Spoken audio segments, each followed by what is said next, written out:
Enterprise TV, a tradition of truth.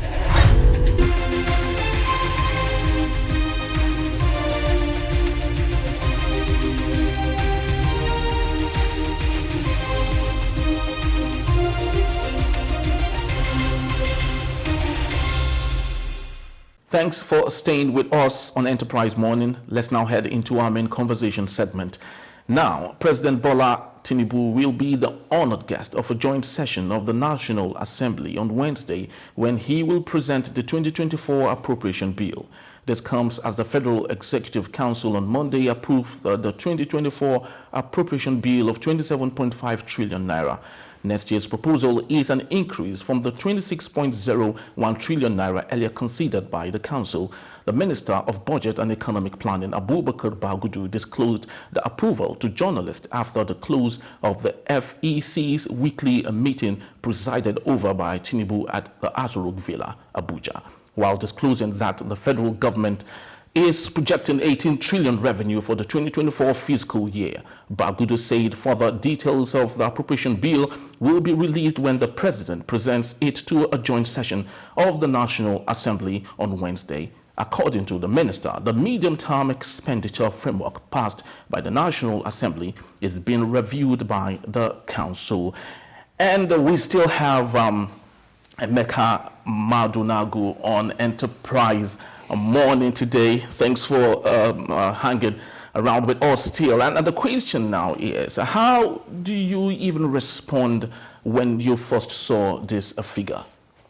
Well, I felt it was just the usual gimmick of government throwing figures about. You know, if there's one thing government officials in Nigeria added at is banding figures that have no real value. And so, 27.5 trillion in a depressed economy, I think it's an ambitious budget that is hinged on unworkable projections. Permit me to say this. Because you find out that according to the Minister of Finance, Minister of State for Finance, Atiku Bagudu, it's based on certain assumptions. And from what the President and some officials of his administration have said, that one of the areas where you expect, where government expects to get the revenues, the 18 trillion revenues from its tax. I know that, yes, there are areas from which government can actually get tax revenues if certain reforms and certain actions are taken. But the political will is lacking, seriously lacking. And so when you expect that, okay, they will get that 18 trillion, you also know that certain issues like corruption, cost of collection, and the lack of political will are very likely to stand in the way. Then, if you look at it, you don't see projections that really speak to the heart of the matter. Government hinging its projection on GDP growth of 3.6%, whereas the real GDP forecast for 2023 for Nigeria was that between 2023 and 2028, the GDP will increase by 0.2% to 3.06% by 2028. But you are forecasting a GDP growth of 3.6%. So I wonder on what you are basing that. And then now, if you look at the IMF's projections, yes, because IMF is one of the institutions whose forecasts are respected in terms of economic forecasts. yes. So IMF says that the global economy is expected to grow by 3.0% in 2023 before slowing down to 2.7% in 2024. Now that is the Organization for OECD, the coordinating organization in Europe. Now it says that real growth is expected to continue from Asia. So you now talk about inflation at 21%, whereas the current inflation rate is 22.7%. So I wonder what government is going to do to bring down this inflationary rate between now and the end of the first quarter of 2024, which is March. Yes. Because food inflation is even higher. It's over 3% food inflation. And of course, you know that accounts a lot, for a lot of the activities in Nigeria. People have to eat everything. Exactly. We have a huge population, estimated at 206 million. Yeah. So you expect that consumption, production, and consumption within that food sector must be really looked into so that we do not end up deceiving ourselves. But you still have issues of insecurity, farmers being unable to go to their access their farms. Then you have the issue of bad roads. You have the problem of low technology utilization in the agricultural sector. So as a matter of fact, the number of tractors that are available for the agricultural sector are very low. It's very low. So you still find that we engage in a lot of subsistence farming in Nigeria. So how do you expect to grow this economy? Are you going to be taxing hungry, poor Nigerians? The taxes you even currently collect, you find out that there are companies that are in default, not by any deliberate attempt on their part, but because these companies cannot even meet their production targets, power supply remains a challenge. It's an issue. They cannot pay workers' salaries. Inputs are very expensive. In fact, where they are available, they are largely imported. So, how do you now intend to do all of this? Then you are now having an ambitious budget projection, an ambitious oil production, beg your pardon, of 1.78 million barrels a day. I think that is quite ambitious because you still have the problem of oil theft in the Niger Delta. Yes, the National Security Advisor said that efforts are being made to tackle this, but this oil theft is not being done by just ordinary people on the street. This is a well-organized criminal syndicate. And it's at the heart of the sabotage in the Nigerian economy.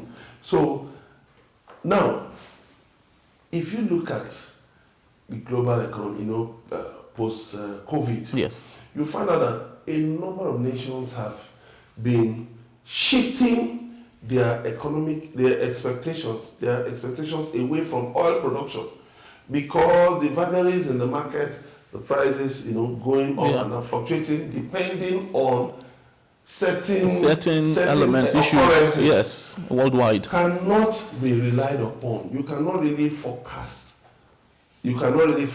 your growth on such unpredictable outcomes. So you now find out that, for instance, the International Monetary Fund has made a forecast of 10 countries that it believes whose economies will grow in 2023. Now, the interesting thing is that it is one small country in one corner of the world. It's called Macau Special Administrative, SAR. Okay. Special Administrative Region. That the IMF forecasts as the fastest growing economy in the world in 2023.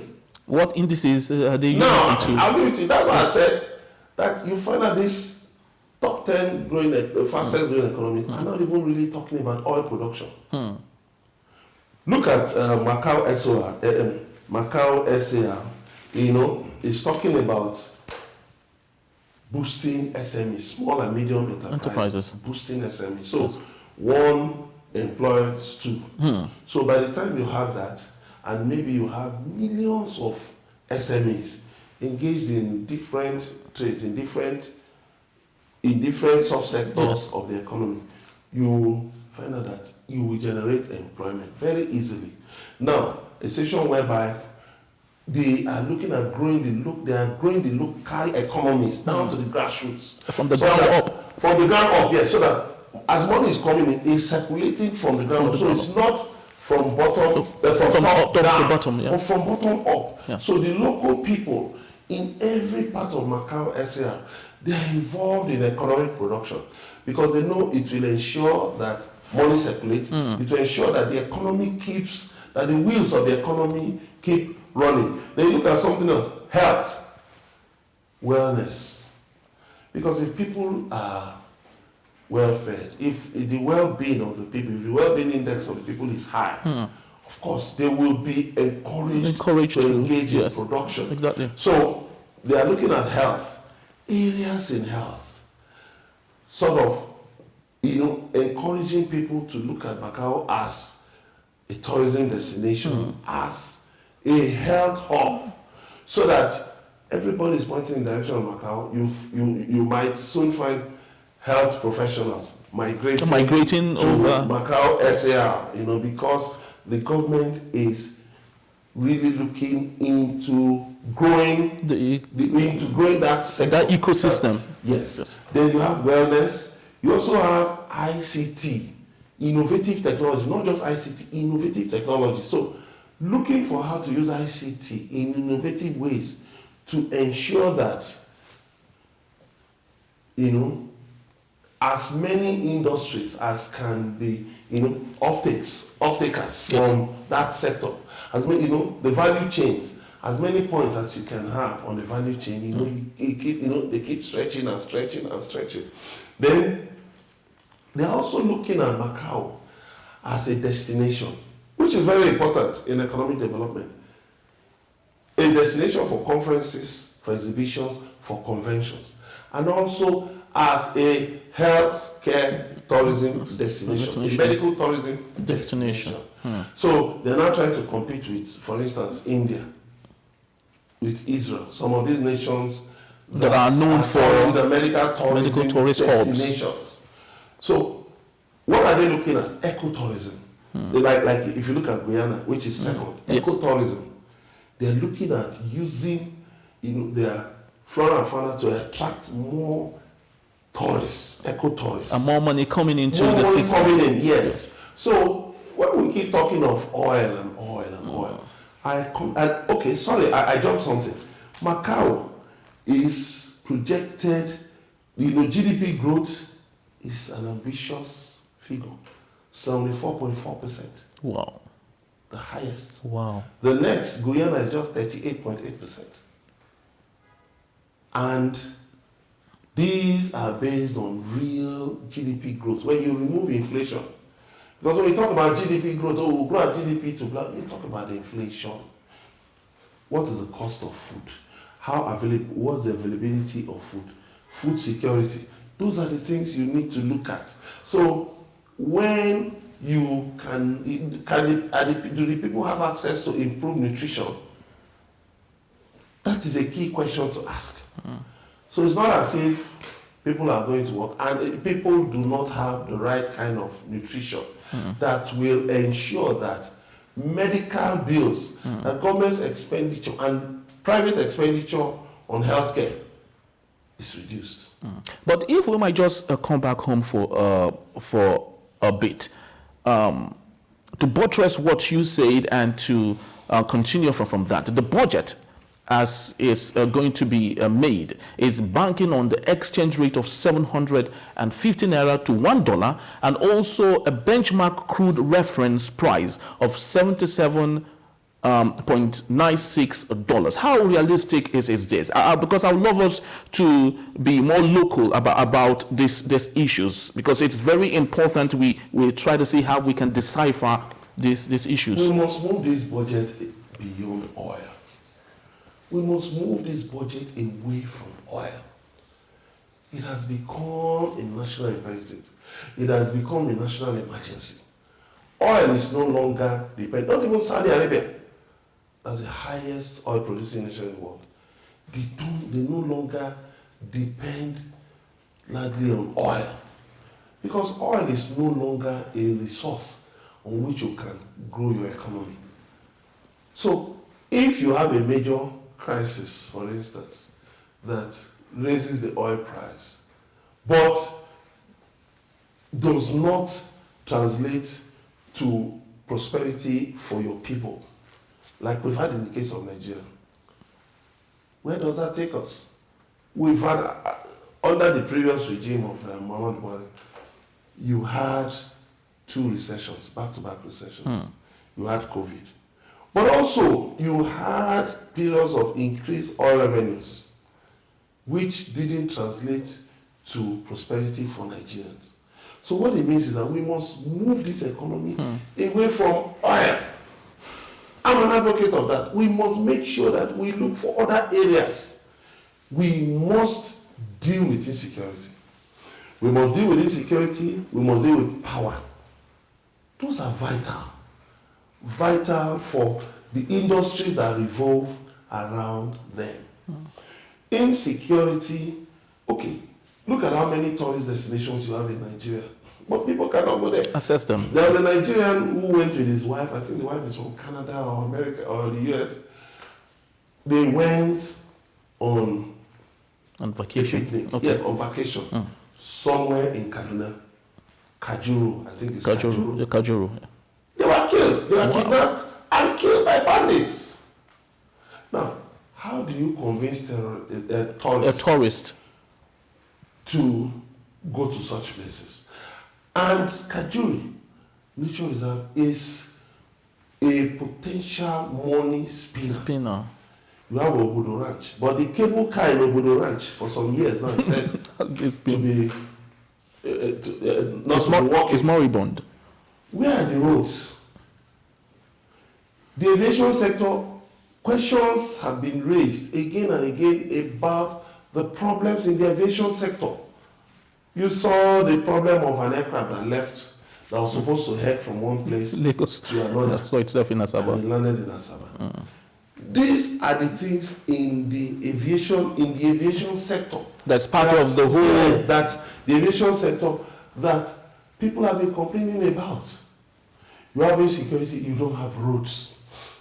So how do you make money from tourism? Tourism is one area that successive governments have paid lip service to. But tourism sustains a number of countries. Economies. In fact, sure. I think Bhutan emphasizes so much on tourism. Because it has lots of potentials in it. Flora and fauna. So, we must move away from oil. Agriculture has been our mainstay for some years in Nigeria.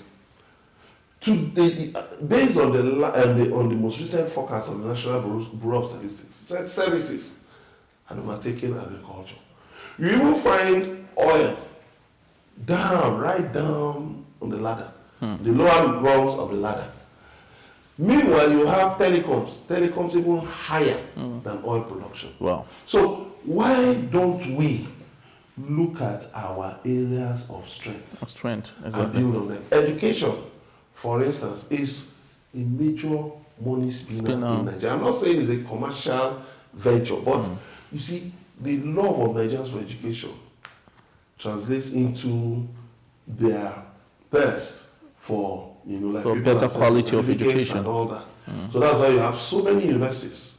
I think about 400 or so universities. Okay. So now, why don't you build value chains around all of that? Online education, for instance, whereby you see people from around the world can look to Nigeria as a place where they can get quality education at affordable rates.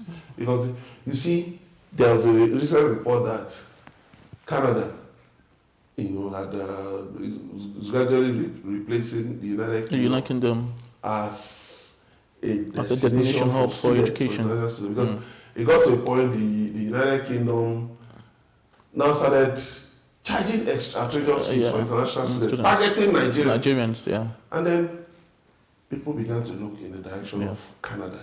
So can we look at education, fund it so well, fund the public institutions, public educational institutions, tertiary institutions, fund education at the basic level, fund education in secondary schools, also ensure that universities are better funded and able to discharge their responsibilities. That's great. So in other trending stories for this morning, we head to Kano City and its environs, where protests erupted on Monday afternoon with demonstrators denouncing the recent judgment of the Court of Appeal that sacked the state governor, Abba Yusuf. According to a non-report, the uneasy calm pervaded the state capital following the contradictory certified true copy of appeal court that affirmed the prayer of both the appellant and the respondent in the contentious Kano governorship.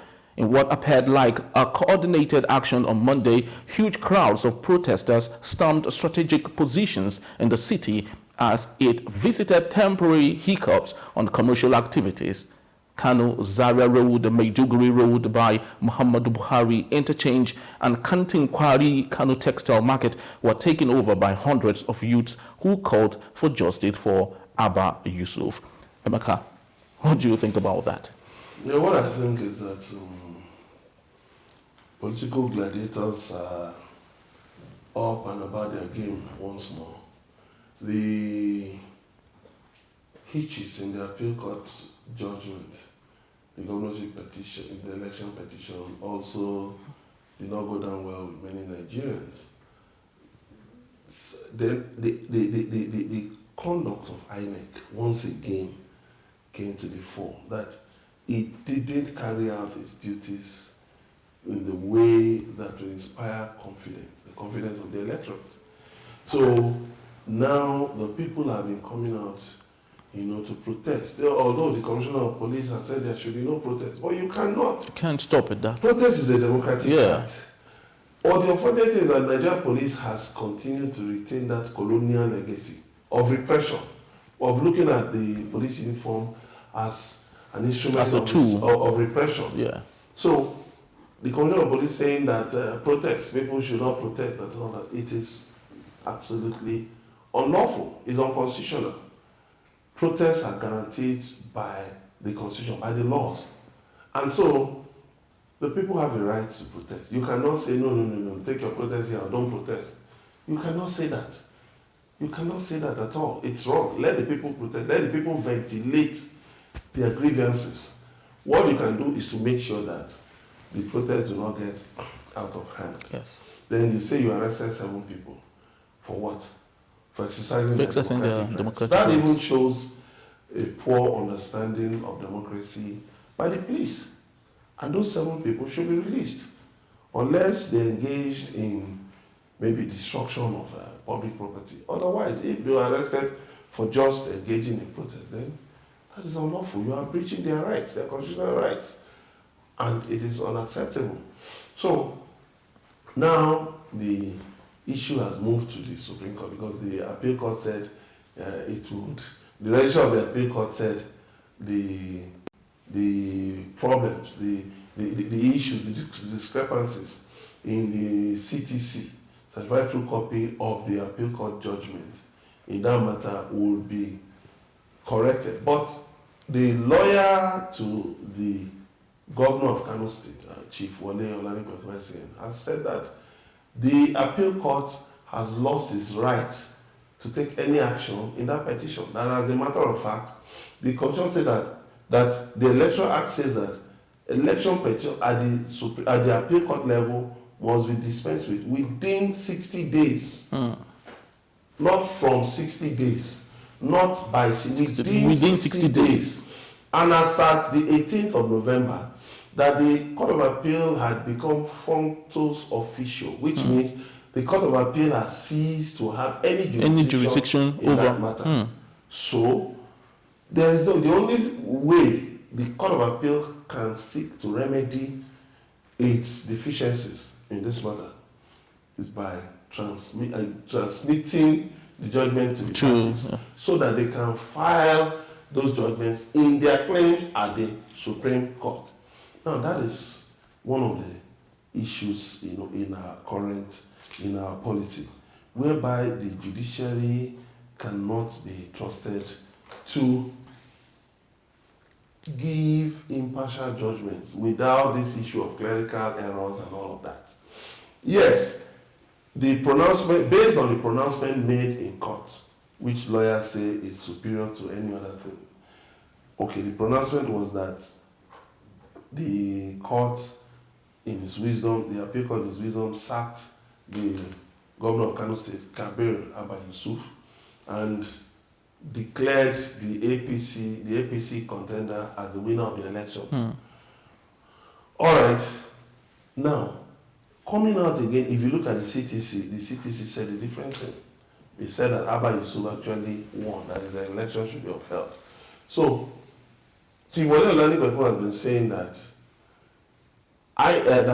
the appeal court has been delaying in releasing the CTC to enable them to file their claims at the Supreme Court. So I think the appeal court should just respect the law, should stay with the law, and not try to foist its own interpretation of the law on the people. You have made your errors. Let the Supreme Court go into the matter. And I think, with due respect to the Supreme Court, that I think this matter should be returned to the tribunal for fresh trial. If the electoral law permits that, it should be returned for fresh trial, because you have to ensure that there is no miscarriage of justice in this matter. The fact that the APC has been rejoicing when it knows clearly that there are certain things in that appeal court judgment which will amount to a miscarriage of justice, it's very unfortunate. Because are you going to now blame the actions of are you going to blame the incompetence and failures of INEC on the winner of the election? INEC had issues with the results in certain areas. Papers that were not signed, result sheets that were not signed. Why would you now use it to rob the winner of his victory? It's not, I thought maybe in those areas, with due respect to the judiciary, that fresh elections would have been declared. Be wrong, would have been declared. In those affected areas. You now move the result and compile with the existing results. Yes. So that if there are cancelled votes or anything, then you can apply the margin of lead principle, which INEC has been using, unfortunately, to cause confusion in the electoral system. Very true. So, even though that margin of lead is not in the Electoral Act, it's not in the Constitution, it's in INEC's guidelines. And there have been calls for that guideline to be removed, for that margin of lead principle to be removed. That is simple. You organize an election, you have to look at the cancelled votes. Remove the cancelled votes. When you remove the cancelled votes, voided votes, and then areas where maybe there was overvoting and such other issues, then you now give the clear results and declare the winner. But now using margin of lead principle such that you look at the percentage of voided votes vis-a-vis the number of votes by which one candidate is leading the others. It doesn't serve. It doesn't. At the end of the day, it could bring out an outcome that is not unacceptable. Yes, so that is what is causing the problem in Kano. All right, just like Emeka did say, this issue should be given back to the tribunal so they would see what best they can, yes, so they would see what they would make out of it. So thank you so very much, Mr. Emeka, for being part of this show. And that would be all we can take this morning on Enterprise Morning on Enterprise TV. It's been all joy sharing our morning with you. And I must thank you, Mr. Emeka Amadunago, for being part of our program today. Until tomorrow is bye for now. Enterprise TV, your one-stop shop for news,